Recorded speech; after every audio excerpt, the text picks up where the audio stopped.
Bonjour à tous, c'est Franck de la chaîne Équipe Car 80. Aujourd'hui, on va se retrouver pour un modèle Juniper avec mon partenaire Encho pour les vérins, donc à l'avant sur le frunk. Je vous fais voir tout de suite. Alors, mes amis de chez Encho, m'ont offert un vérin de frunk qu'on va monter sur la voiture de mon ami Laurent. Donc, il est venu avec son modèle Juniper Y. Alors, il avait une motorisation où on a eu quelques soucis dessus. Et du coup, on a voulu remplacer le kit. J'ai demandé à Encho de savoir s'ils pouvaient m'aider de ce côté-là. Ils ont été présents, ils m'ont répondu présent. Donc du coup, on va monter ce kit dedans. Je vous fais voir à l'intérieur comment c'est directement. Alors, on va dire un peu comme d'habitude. Donc chez Encho, vous avez les deux vérins, comme un peu tous les kits, on va dire. Donc les deux vérins spécial pour le modèle Y, donc Juniper, je redis bien Juniper, d'accord? Ce qui veut dire, alors là on a toujours notre tire-fil qui sert à rien du tout, c'est pas grave. Là ça c'est pour retirer l'autre câble aussi, qui sert non plus pas à grand chose. On a les deux équerres de chaque côté, voilà. Donc avec la visserie qui va bien, voilà. Ici, la partie du câblage qu'on va monter sur le contrôleur qu'on a ici, voilà. Donc, nous est fourni avec des supports autocollants pour mettre dessus aussi bien là que pour le moteur de succion éventuellement, tout dépend où vous le positionnez. Donc le moteur de succion ici, avec son câble de secours pour le désengager lui et uniquement lui au cas où il y a un problème dessus. Voilà, et vous est fourni avec 3 riselants pour pouvoir accrocher l'ensemble. Donc voilà comment se compose le kit.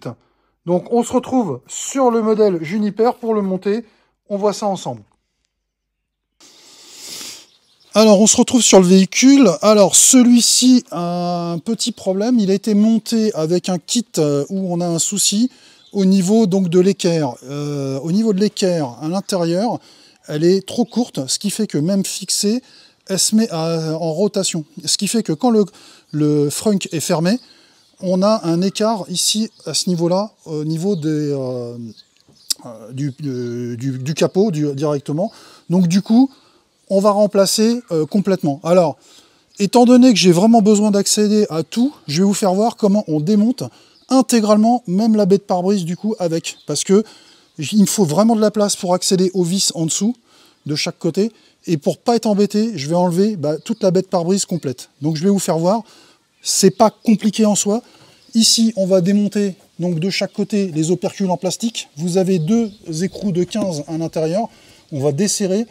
Vous allez faire un effet de rotation au niveau de l'essuie-glace pour pouvoir le sortir. Vous sortez d'abord le côté gauche, côté droite. Bien sûr, il faudra déconnecter la partie des petits tuyaux qu'il y a ici. Donc ça, c'est important. Et une fois que ça c'est fait, vous allez voir, on a une vis de 10 qui tient la partie du moteur. On va pouvoir sortir, deux vis de 10 qui tiennent le moteur. Et on va pouvoir sortir l'ensemble complet. On voit ça.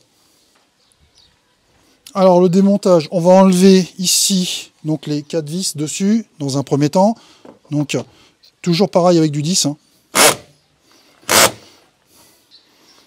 Ok, donc les 4 vis d'enlever. Ici, on va retirer la partie supérieure. Donc voilà, on va déclipser.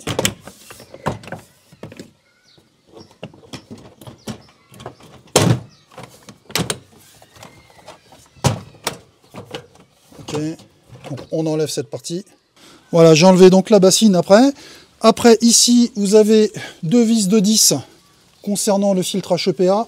On va enlever les 2 vis de 10 pour enlever le filtre, pour qu'on ait accès derrière. Le filtre enlevé, donc du coup, ici, vous pouvez voir que mon vérin est complètement là-bas dans le fond.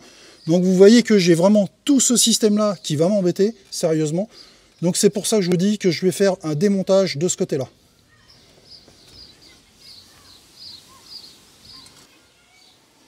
Alors pour enlever ici, vous enlevez le premier clip qui est là, donc avec le démon de garniture, le deuxième qui est là, voilà. Une fois que c'est fait, ici vous allez avoir 2 clips là à ce niveau-là qu'il faudra tirer vers le haut. Ils sont juste enclipsés, d'accord, sur cette partie en plastique qui est là. Auparavant, on va démonter donc ici. Donc là, vous prenez un petit tournevis plat pour lever les deux opercules de chaque côté pour accéder directement aux vis de 15. Donc voilà les deux retirés. Donc là, mes deux écrous. Et donc ici, je vous ai dit, vous prenez le bras et vous faites ça avec un effet de mouvement dessus. Voilà, pour le décrocher et il s'en va tout seul après. En voilà déjà un. On fait pareil pour le deuxième. Donc voilà, ça c'est fait. Alors ici, la petite chose à voir, ici vous allez retirer cette partie-là, j'ai commencé à tirer dessus. Et à l'intérieur, là, vous avez une petite agrafe. Donc vous tirez doucement pour que ça vienne avec. Et une fois que c'est fait de chaque côté, on va pouvoir ici lever l'ensemble. Donc pour ça, bien sûr, il faut débrancher le tuyau qui est là. Donc c'est le tuyau qui va jusqu'à la caméra devant. Donc on est sur le modèle Juniper, hein, je rappelle. Voilà. Donc voilà, la baie enlevée du coup. Ici, vous dévissez donc pour le moteur la partie 10 ici, là aussi. D'accord. Après, on va pouvoir déclipser la partie connectique du moteur et on va pouvoir sortir l'ensemble. Voilà. Là, le moteur, j'ai enlevé les deux vis. Je prends ici. Ici, au bout, là, il y a un caoutchouc de centrage. Vous tirez dessus. Voilà. Donc là, vous voyez bien le caoutchouc de centrage. Du coup, à partir de là, vous pouvez sortir le moteur.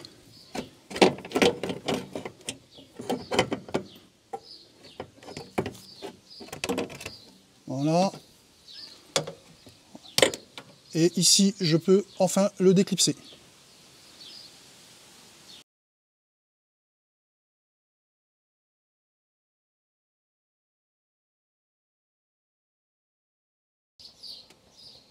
Alors, vous positionnez l'équerre ici dans le fond. Donc, ça y est, je viens de la visser. Voilà, dans ce sens-là. Et une fois que c'est fait, vous remontez votre vérin par-dessus, clipsé d'un côté et de l'autre sur le support. Alors, pour la partie du moteur à succion, vous démontez les deux vis ici. Vous avez donc ce système-là avec le ressort que je viens d'enlever. Vous allez prendre ce morceau-là que vous allez assembler directement dessus. Donc voilà le montage exactement. Donc ici, comme ça, vous venez emprisonner l'ensemble. Faites bien attention que le câble il soit assez tendu pour ne pas toucher ici les deux lamelles. Donc ça c'est important de bien faire attention à ça. Au moment de montage, de ne pas toucher dessus. Alors concernant le câblage ici, donc vous avez votre contrôleur. Ici donc les plus gros forcément c'est les moteurs. Donc ici on va brancher les deux moteurs. Vous avez le buzzer qu'on vient connecter, il n'était pas connecté, je l'ai connecté. Donc les deux moteurs, on a dit. Ici vous avez un seul câble donc, qui est la partie ALIM, l'autre la partie GND. Donc GND, vous venez vous mettre ici ou ailleurs, hein, au niveau des masses que vous voulez. La partie alimentation, donc on vient passer son câble là, là, là. Là, j'ai déjà mis dessus. Là, on a le connecteur. Donc, je vais venir me connecter directement ici avec. Voilà. Le reste, ici, vous avez donc le moteur donc, de déverrouillage de ce côté-là. Ici, pour remettre au niveau de votre connecteur là. Et là, vous avez votre moteur de succion. D'accord? Donc, vous passez bien. Donc, le moteur de succion qui est là, on va le mettre ici. Le câble, je l'ai passé, le câble de secours à l'intérieur ici. Je vais mettre un Colson ensemble. On va remettre tout ça dans le fond. Une fois que c'est fait, on va pouvoir remettre la partie donc, du lave-glace par-dessus. Correctement avec les trois vis qui vont dessus. Parce que là, du coup, j'ai tout passé pour passer mes câbles, tout bougé pour passer mes câbles derrière. Alors voilà, donc là, on a remonté, donc du coup, toute la partie serrure et tout. Donc les vérins, tout est fait. Donc du coup, On a changé les équerres comme c'était prévu. Donc là, on voit bien, on est vraiment sur du Ensho. Là, on voit vraiment bien au niveau de la marque du vérin Ensho dessus. D'accord? Et ça de chaque côté. Hein, d'accord? Donc j'ai plus qu'à remonter la bête pare-brise directement. Donc c'est ce qu'on a vu tout à l'heure pour le démontage. On refait la même chose. Et de remonter donc la bassine. Donc là, le réglage que j'ai fait juste avant, j'avais fait les empreintes directement ici, tout le tour. On voit encore là au niveau donc des vis de chaque côté. Une fois que c'est fait, vous remettez au même endroit et normalement, si tout va bien, ça redescend dessus. Juste à bien vérifier que ici, là, comme je vous ai dit, je vais essayer de zoomer. Là, à l'intérieur, là, vous faites bien attention au niveau donc des switches, que le câble ne touche pas. Donc vous avez vu le câble à côté, il est vraiment bien à côté, il ne tire pas dessus, il ne vient pas toucher les micro-switches. Ça, c'est important. On vient de recevoir une note de chez Ensho, justement, par rapport à ça. Donc de faire attention à ne pas mettre en contact le câble avec les switches que vous avez dessus. Faites attention à ça, c'est très très très important. Donc ok, donc je rappuie. Alors, avant de faire la première manipulation, j'ai appuyé ici sur le bouton et j'appuyais jusqu'à temps que j'ai 5 bips. Au départ, on a un bip, après 2 bips, on entend 3 bips, 4 bips, 5 bips. Au 5e bip, vous relâchez et après vous appuyez sur le bouton ici. Donc voilà ce que ça donne.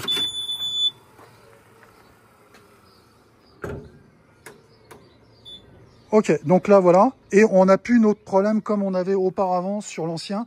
Sur l'ancien, on avait les vérins qui avaient bougé, et du coup ici, je passais quasiment un doigt. Donc imaginez un petit peu. Donc voilà, faites attention à ce que vous prenez au niveau donc des vérins, c'est important. Il y a eu quand même quelques soucis au tout début, et là on s'aperçoit que, vous voyez, même de chaque côté, on est vraiment comme il fallait par rapport à l'origine. Voilà.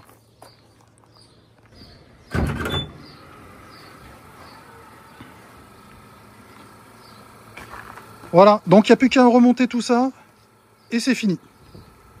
Cette vidéo touche à sa fin, donc je remercie encore mes amis de chez Ensho de m'avoir fait confiance. Donc sur les modèles Juniper, vous pouvez y aller vraiment les yeux fermés dessus.